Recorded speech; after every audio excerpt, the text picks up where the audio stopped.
Welcome back to DIY My Way. I've had this small pancake compressor for probably 15 years.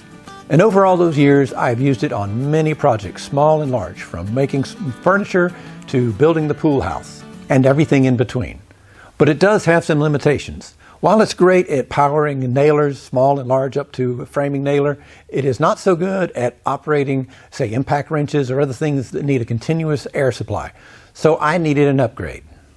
So that's why I bought this. Kobalt is Lowe's store brand of tools, and this particular air compressor caught my attention because of its low noise.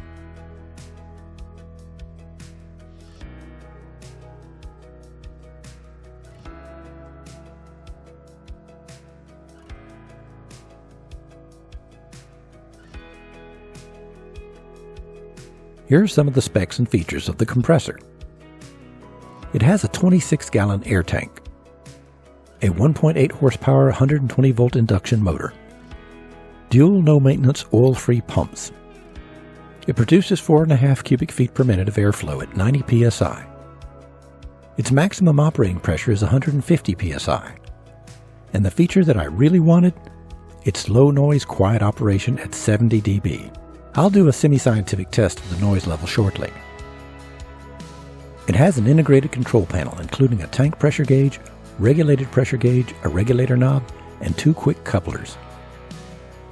It has a reinforced protective frame around the controls, motor, and pumps. The wheels are semi-pneumatic rubber, which I assume means they are partly hollow. Anyway, they look substantial.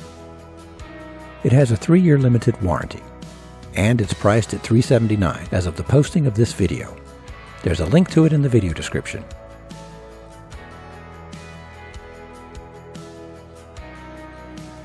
I'm eager to try this thing out, so let's get it out of the box.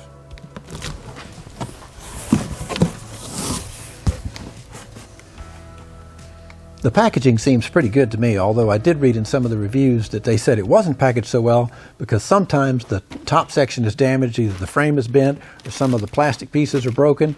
So what I did was open up the box before bringing it home to make sure that it was intact, and this one appears to be perfect.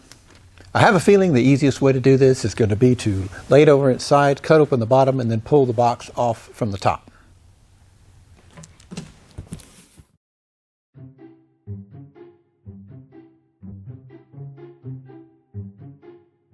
I should have pulled that styrofoam block out from the bottom first, as you'll see. The box fits very snugly around the compressor.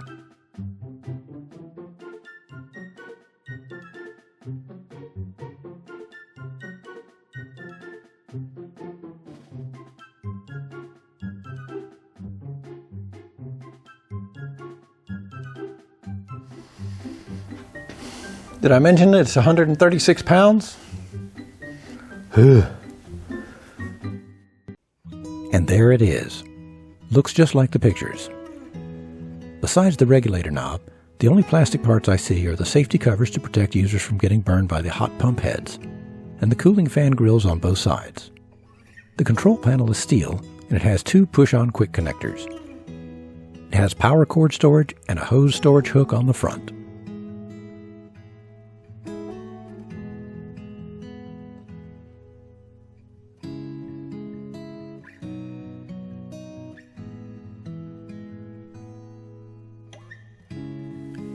Even though both pressure gauges show 0, it says to bleed off any remaining pressure by pulling the ring on the safety valve, which I'll do. And there, lo and behold, there is a little bit of air in there. Nothing to write home about, though. By the way, here's the power switch. On and off. Let's plug it in and turn it on for real this time.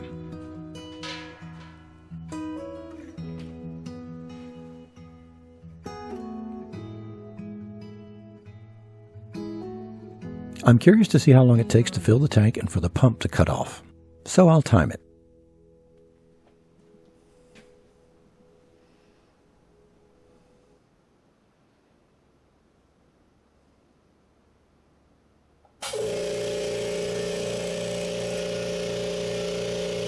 To spare you the full wait time, I'll skip ahead.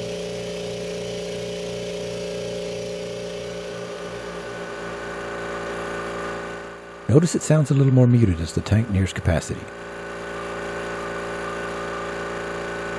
There, just over 6 minutes, 10 seconds. Next, I'll set the regulator to 90 psi, which is a common pressure for a lot of pneumatic tools.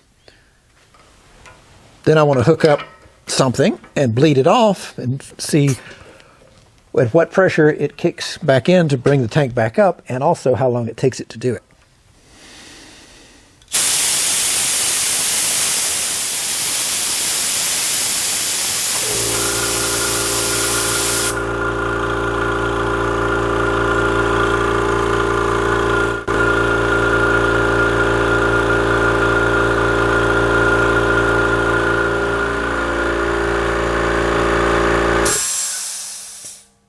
All right, it took about 1 minute and 33 seconds. I probably was a second late hitting it, so maybe 1 minute 32 to recharge from the, basically it looked like it got down to 110 psi before starting to recharge. Now for that semi-scientific noise level test, using a noise level measurement program on my phone called Decibel X. The phone is 5 feet away from the compressors. The ambient noise level is about 41 dB. First, I'll turn on the Kobalt. It reads about 77 dB on average at 5 feet, with a peak of almost 79 dB. The spec is 70 dB, but they don't specify the distance, so I can't make a fair comparison. However, I can say it's surprisingly quiet and easy to stand next to while running. Now for the little guy. It reads almost 88 dB, or 11 dB more than the Kobalt, which, since the dB scale is logarithmic, means it produces more than 10 times the sound energy than the Kobalt. Fortunately, we don't experience it as 10 times louder because of the way our hearing turns down the volume, so to speak, of loud noise levels, much like the automatic gain of the microphone on my camera. The peak level is just over 90 dB. Prolonged exposure to noise at this level and higher can damage your hearing.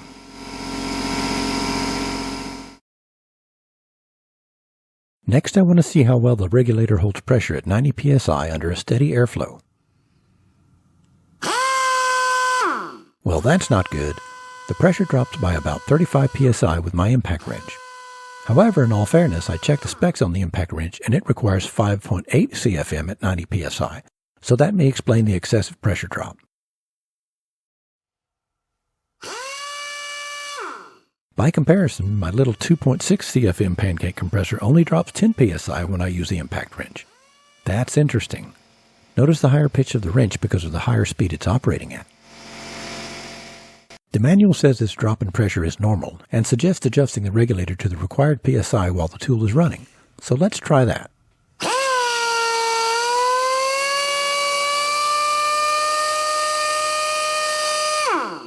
The static PSI is now at 110 PSI when the tool is not running, and there's a 20 PSI drop while the tool is running. Bear in mind that the tool is not under load, so it may actually be consuming more CFM as the air runs freely through the tool.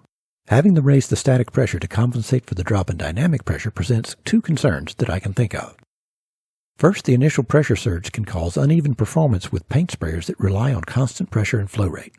However, a typical paint sprayer operates in the range of 2 CFM at 40 psi, so there may not be a significant pressure drop with sprayers.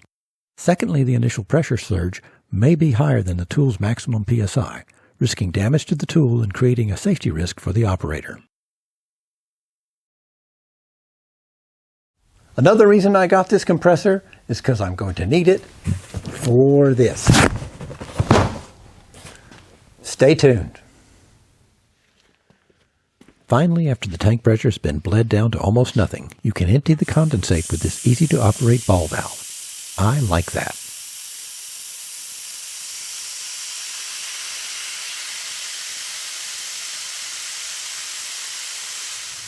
So overall, I like the construction and features of this compressor. The one issue, and it can be a big one, is the poor quality of the regulator that comes with it. But I knew that might be an issue going in, so I had a plan going in and was willing to spend a little bit more money to take care of it and have all the features of this compressor plus a working regulator. So you'll see that in a follow-up video. I've got a pretty neat solution for that. If you've had experience with this compressor or others like it, tips that might help me or others that may be watching, I'd appreciate it if you'd share them in the comments. And if you found this video helpful, I'd appreciate it if you click that like button, leave a comment, and by all means, please subscribe. If you want to know when I post new videos, click that little bell. As always, thank you for watching, and I'll see you on the next one.